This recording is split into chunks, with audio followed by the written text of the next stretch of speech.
Hello friends, today we are going to discuss how to get started with WordPress. So I have been discussing this topic in my one of my class of digital marketing. So how to get started with WordPress? For this we are going to create a free account, a free hosting account on infinityfree.net. If you have to buy a hosting for a client, obviously, it will cost you around 500 to 1000 rupees per year. It will range from this amount to a higher amount. But today we are going to use the free hosting service provided by infinityfree.net. Again, this is a we are not associated with infinityfree.net. We are just we found it useful.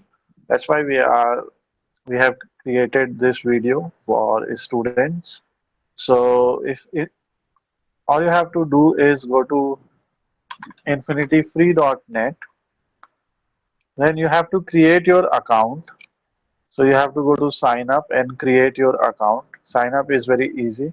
Since we have already created an account, so we will go to client area. Sign up process is very easy.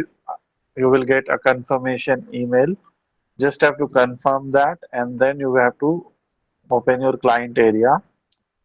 Here you can create three hosting accounts. So as you can see, we have consumed one hosting account.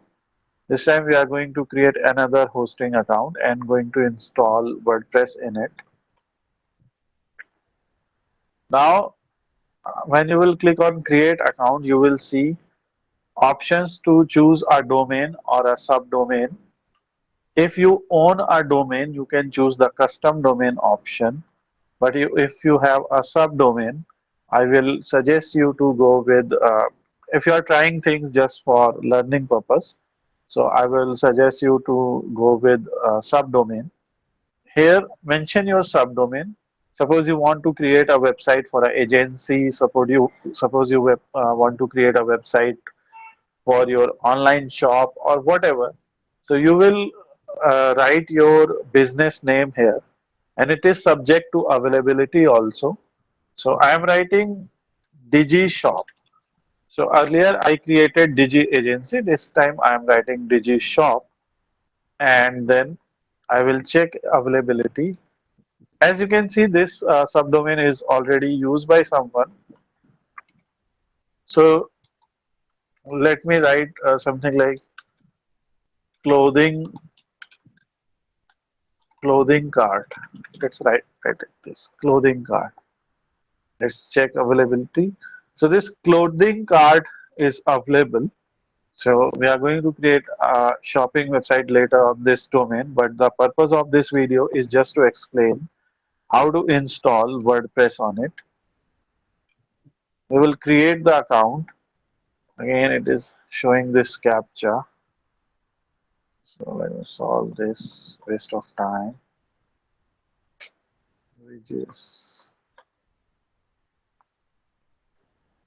so as you can see, our account has been created, and now we have to go to the control panel. You will see a notice like this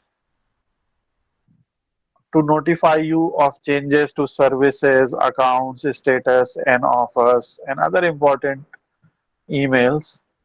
They want, they are kind of, they want a permission to send these emails. So you can either approve or disapprove. So I'm approving them. It's your choice. And now you will see a control panel like this.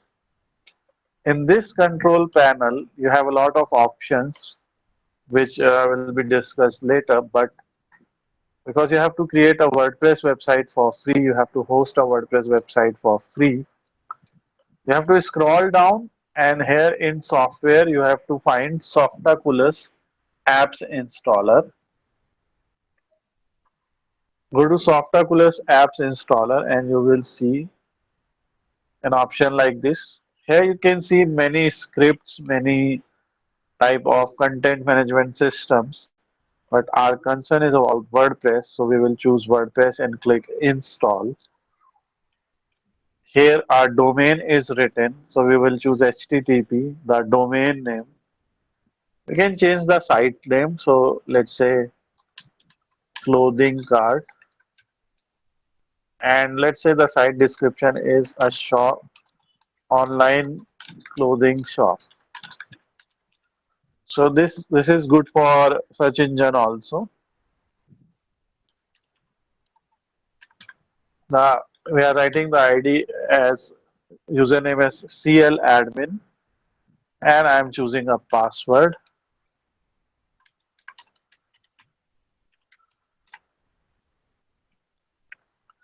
Some admin email.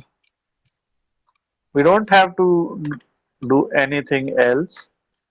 Just choose your protocol, choose your domain, choose a site name, site description, admin username, password, write it somewhere, and simply click install. This will take some time based on your internet speed and server. And now you can see the WordPress is installed. You can see within 5 minutes we have installed WordPress. And WordPress is installed, we have two URLs. One is the public URL and second is the administrative URL. So because our domain is just created, it might take some time to reflect, but you have to give some time and it will be live soon.